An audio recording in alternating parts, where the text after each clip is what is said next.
కటిక పేదరికం నుంచి ఇండస్ట్రీలో అడుగుపెట్టి ఆ తరానికే కాకుండా ఈ తరానికి కూడా ఎంతో ఇన్స్పిరేషన్గా నిలిచారు సీనియర్ ఎన్టీఆర్ గారు.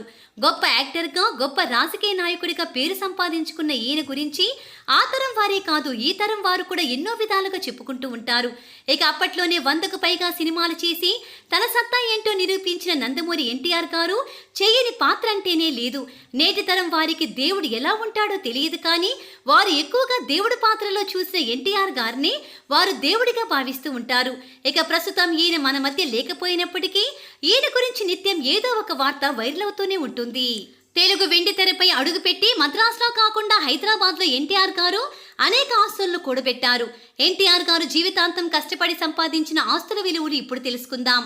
ఎన్టీఆర్ గారు రాయలసీమ దుర్గశ్రీయ నాటి నుంచి అప్పటి ముఖ్యమంత్రి విజయభాస్కర్ రెడ్డితో ఆత్మీయ అనుబంధం ఉంది. బ్రహ్మానందం రెడ్డి ముఖ్యమంత్రిగా ఉండగానే ఎన్టీఆర్ గారు హైదరాబాద్లో స్థిరపడే క్రమం మొదలయ్యింది. ఆయన ప్రోత్సాహంతోనే తొలిసారి ఎన్టీఆర్ గారు అబిడ్స్లో ఎన్టీఆర్ ఎజిట్స్ ప్రాంతం కొన్నారు. ఇప్పుడు రామకృష్ణ 70 థియేటర్ ఉన్నట్లు అప్పట్లో తన పాతకాలం భవనం ఉండేది.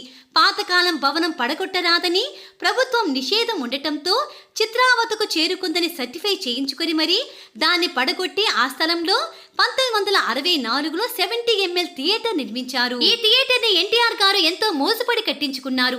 ఈ థియేటర్ వద్ద ఆయన ప్రతిమ అందరినీ ఆకర్షిస్తూ ఉంటుంది.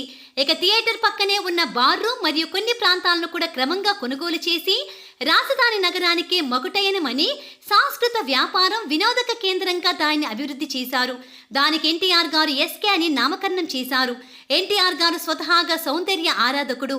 దానికి తగినట్లుగానే నిర్మాణాలు, వాటి డెకరేషన్స్ ఉండేవి. అపురూప కళాఖండాల సేకరణ ఆయనకి ఎంతో ఇష్టం. ఆ రోజుల్లో గ్రామాల నుంచి హైదరాబాద్కి ఎవరొచ్చినా సరే ఎన్టీఆర్ యొక్క దర్శనీయ స్థలం హ్యాబిట్లో ఎన్టీఆర్ నివసించిన ఇల్లు, రామకృష్ణ థియేటర్, ఆహ్వాన హోటల్ కాంప్లెక్స్ అన్నీ వారికి ఫ్రీ. నిజానికి ఎన్టీఆర్ గారి యొక్క కళ అన్ని ప్రాంతాల్లోనూ థియేటర్లు నిర్మించాలని, కానీ కొన్ని కారణాల చేత అది అర్ధాంతరంగా ఆగిపోయింది. ఇక అనంతరం నుంచి ఆయన హైదరాబాద్లో అనేక స్థలాలు కొనడం మొదలుపెట్టారు.